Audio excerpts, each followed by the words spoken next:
কেমন আছো বন্ধুরা? আশা করি তোমরা সবাই ভালো আছো। আজকের ভিডিওতে আমি তোমাদের দেখাবো ফর্মা বসিয়ে কিভাবে কাপড় কাটিং করতে হয়। আজ তোমাদের একসাথে দুটো কাপড় কাটিং করে দেখাবো। আজকের ভিডিওটি একটি রিকোয়েস্টেড ভিডিও। ফর্মা বসিয়ে কিভাবে কাপড় কাটিং করতে হয় দেখানোর জন্য। আর প্লেন কাপড় যার ভেতরে কোনো রকম অস্ত্র দেওয়া থাকবে না, প্লেন কাপড় কিভাবে সেলাই করতে হয় সেটাও দেখানোর জন্য বলেছিল। সেলাইও করে তোমাদের দেখাবো। আজকে দেখো 40 সাইজ ফর্মা আমি কাটিং করে রেখেছি। এই ফর্মা বসিয়ে তোমাদের আজ আমি কাপড় কাটিং করে দেখাবো। খুব সহজভাবে তোমাদের দেখাবো। এই ধরনের ফর্মা কাটিং করে যদি তোমরা ব্লাউজের কাপড় কাটিং করতে চাও তাহলে কিন্তু খুব অল্প কাপড়েও তোমরা কাটিং করতে পারবে। আর সরাসরি কাপড়ে কাটিং করলে কাপড়টা একটু কিন্তু বেশি লাগবে। আমার এখানে কাপড় রয়েছে 1 মিটার। 1 মিটার কাপড় রয়েছে ঠিকই, কিন্তু কাপড়ের বহর আমার রয়েছে মাত্র 32 ইঞ্চি। মানে বুঝতে পেরেছো, অনেকটা কম বহরের কাপড়। এত কম বহরের কাপড়ে কিন্তু 40 সাইজ ব্লাউজ নিয়ে আসা অসম্ভব হয়ে যায়। ফর্মা বসিয়ে কাটিং করলে তাও তুমি নিয়ে আসতে পারবে।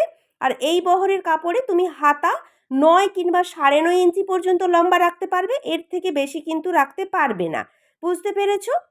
আর একটা কথা বন্ধুরা, এই ধরনের ব্লাউজ কাটিং যদি তোমরা খুব সহজে শিখতে চাও তাহলে তোমরা অবশ্যই আমার অনলাইন এবং অফলাইন যে কোনো একটা ক্লাসে ভর্তি হতে পারো। অনলাইন শুরু হচ্ছে সামনের জুলাই মাস থেকে। 2 মাসের কোর্স, মাত্র 1000 টাকা ফিস থাকবে। 6 রকম টাইপসের ব্লাউজ থাকবে। এটা কিন্তু শুধুমাত্র ব্লাউজের কোর্স। আর তোমরা যারা আমার আশেপাশে যদি থাকো, আমার বাড়ি হচ্ছে কলকাতা বরানগর আলমবাজার, দক্ষিণেশ্বর মন্দিরের কাছে। যোগাযোগ যদি তোমরা আমার সাথে করতে চাও, আমার স্ক্রিনে দেওয়া যে নাম্বার রয়েছে অবশ্যই নাম্বারে ফোন করে যোগাযোগ করতে পারো।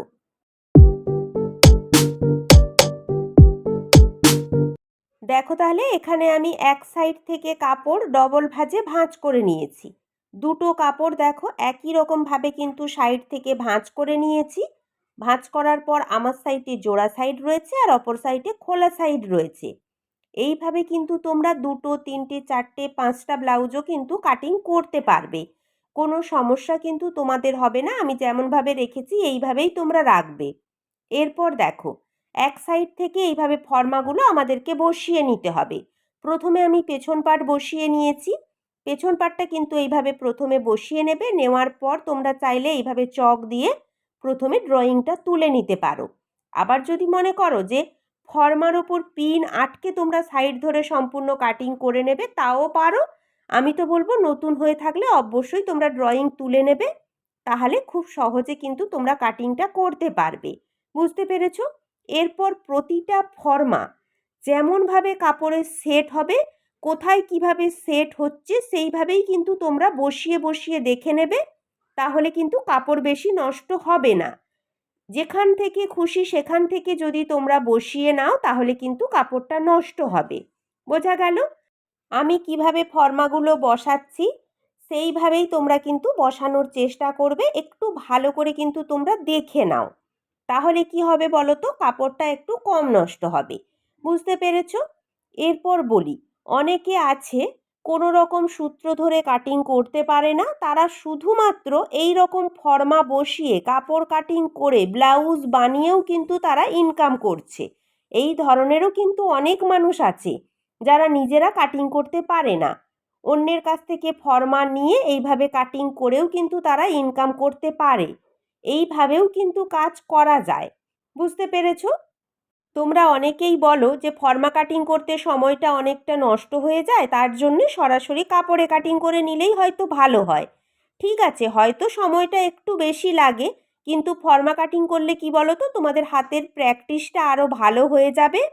আর যদি কোনো কারণে একটু আধটু ভুলভ্রান্তি হয়ে যায় তাহলে ফর্মার ওপর দিয়ে যাবে, কাপড় নষ্ট কিন্তু হবে না। প্র্যাকটিসটাও কিন্তু খুবই গুরুত্বপূর্ণ। তোমরা যত ফর্মা কাটিং করবে ততই কিন্তু তোমাদের প্র্যাকটিস হবে।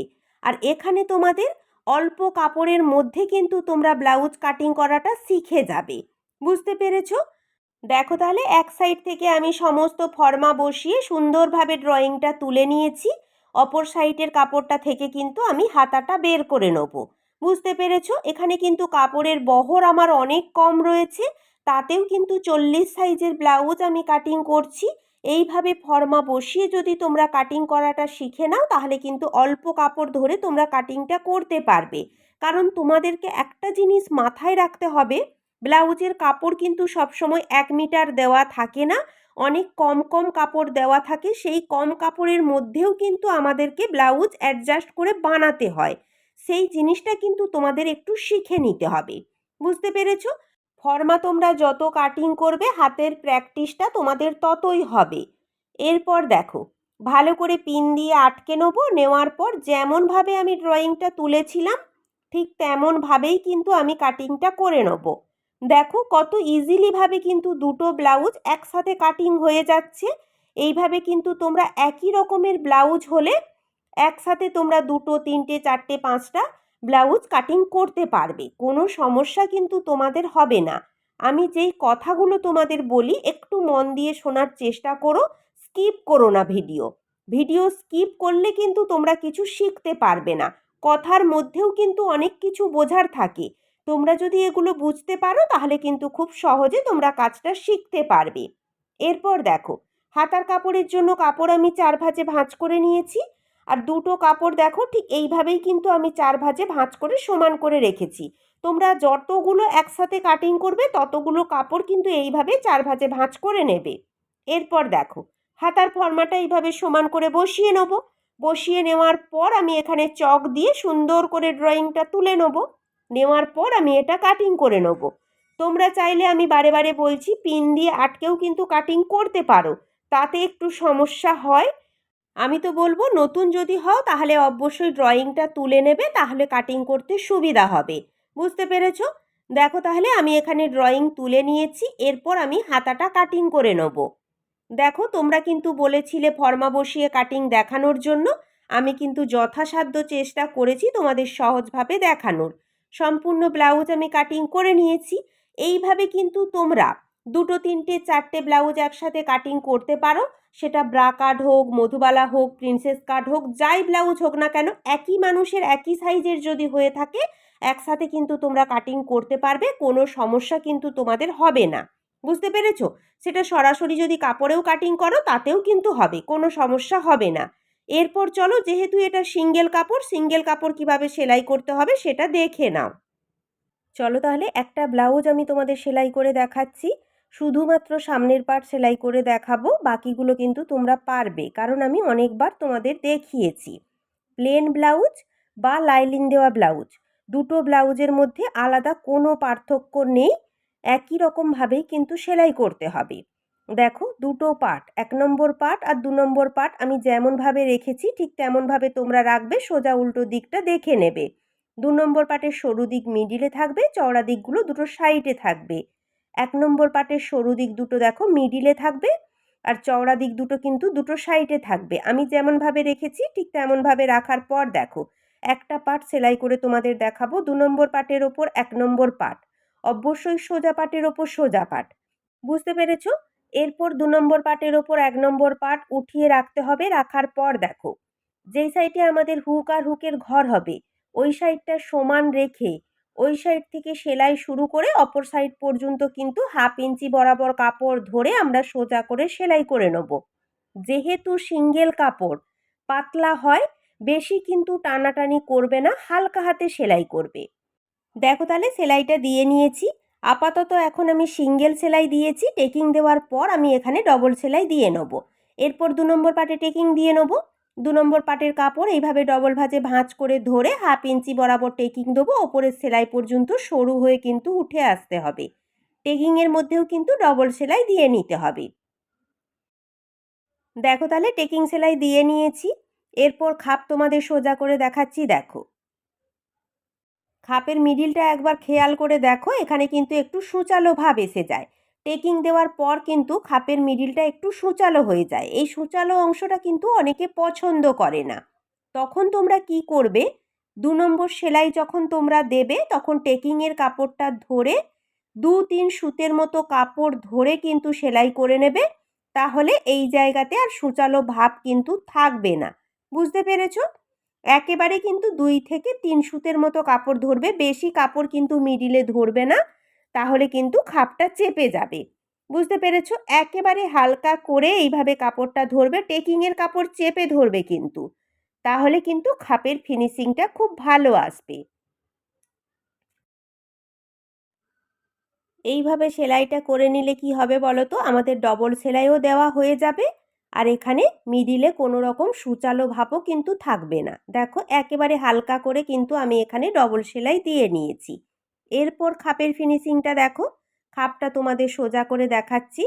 ঠিক যে সেলাইটা আমরা দিয়েছিলাম, সেলাই বরাবর কাপড়টা দেখো এইভাবে ধরে একটু হাত দিয়ে চেপে নেবে। দেখবে খাপের ফিনিশিংটা কিন্তু খুব ভালো আসে। দেখো খাপটা কত ভালো এসেছে। পাতলা কাপড়, কোনো রকম ভেতরে কিন্তু অস্ত্র দেওয়া নেই, তাতেও দেখো খাপটা কত ভালো এসেছে। এরপর দেখো এই সাইডের ২ নম্বর পাটের কাপড়টা যে সোজা রয়েছে, সোজা না রেখে হালকা ২ সুতের মতো কাপড় ধরে একটু রাউন্ড বরাবর এইভাবে কাটিং করে নিও। দেখবে সাইড বরাবর ফিনিশিংটা কিন্তু খুব ভালো আসবে। দেখো এইভাবে রাউন্ড বরাবর ফিনিশিং এলে কিন্তু দেখতেও খুব সুন্দর লাগে। বুঝতে পেরেছো? এইভাবে তোমরা সেলাইটা করে নেবে। যতটা পারি তোমাদের সহজভাবে কিন্তু দেখানোর আমি চেষ্টা করি। এরপর সাইডে এস পার্টটা ঠিক এইভাবে বসিয়ে প্রথমে তোমরা দেখে নেবে। নেওয়ার পর খাপের ওপর এস পার্ট, সোজা পাটের ওপর সোজা পাট এইভাবে উঠিয়ে রাখবো। রাখার পর যেই সাইডে আমাদের গলার দিক রয়েছে, গলার দিক থেকে কাপড় সমান করে ধরে অপর সাইড পর্যন্ত রাউন্ড বরাবর সেলাই করে নেব। কাপড় দুটো সমান করে ধরবে আর একেবারে কিন্তু হালকা হাতে সেলাইটা করতে হবে। কোনো রকম কাপড় কিন্তু তোমরা টানবে না। যেহেতু পাতলা কাপড় আবার রাউন্ডে রয়েছে আমাদের এসপার্ট, তেরচাভাবে কাটিং রয়েছে, তাই এখানে কিন্তু টানাটানি না করে হালকা হাতে দুটো করে এখানে ডবল সেলাই দিয়ে নেব। দেখো তাহলে এখানে আমি এসপার্ট সেলাই করে নিয়েছি। খাপের ফিনিশিংটা দেখো কত ভালো এসেছে। তোমরা কিন্তু সম্পূর্ণ হালকা হাতে সেলাই করবে, যেহেতু পাতলা কাপড়, কাপড় কিন্তু টানলে অনেকটাই বড় হয়ে যাবে। একেবারেই কিন্তু কাপড় টেনে ধরে সেলাইটা করবে না।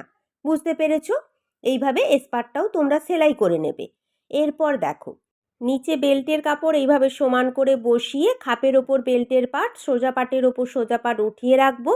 যেই সাইডে হুক আর হুকের ঘর হবে ওই সাইড থেকে সেলাই শুরু করে অপর সাইড পর্যন্ত সোজা করে সেলাই করে নেব। তার আগে দেখো তোমরা অনেকে প্রশ্ন করো যে বেল্টের কাপড় কিভাবে ধরবো। এইভাবে যে কন্যার করে রয়েছে, এইভাবে কন্যার বরাবর কিন্তু তোমরা ধরবে না। আমি যেমনভাবে সোজা করে ধরছি দেখো, ঠিক এইভাবে সোজা করে ধরেই কিন্তু আমাদেরকে সেলাই করতে হবে।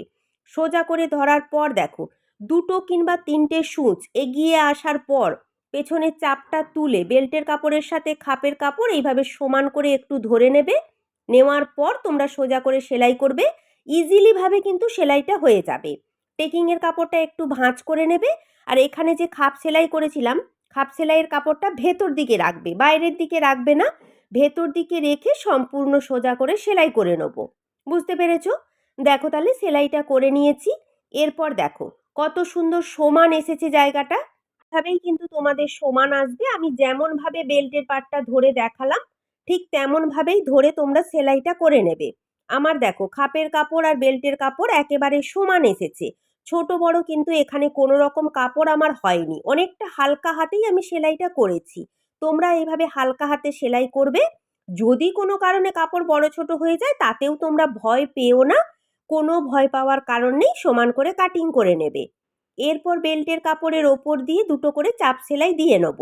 এইভাবে চাপ সেলাই কিন্তু তোমরা দিও, তাহলে কিন্তু দেখতেও ভালো লাগে আর মজবুত হয়ে কিন্তু কাপড়টা আমাদের সেট হয়ে বসে যায়।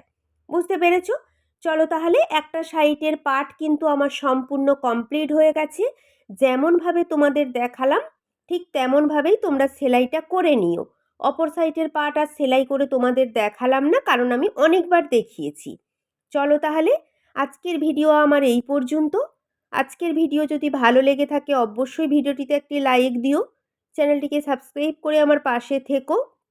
আর এই ধরনের ব্লাউজ যদি তোমরা শিখতে চাও পুজোর আগে অবশ্যই আমার সাথে যোগাযোগ করো।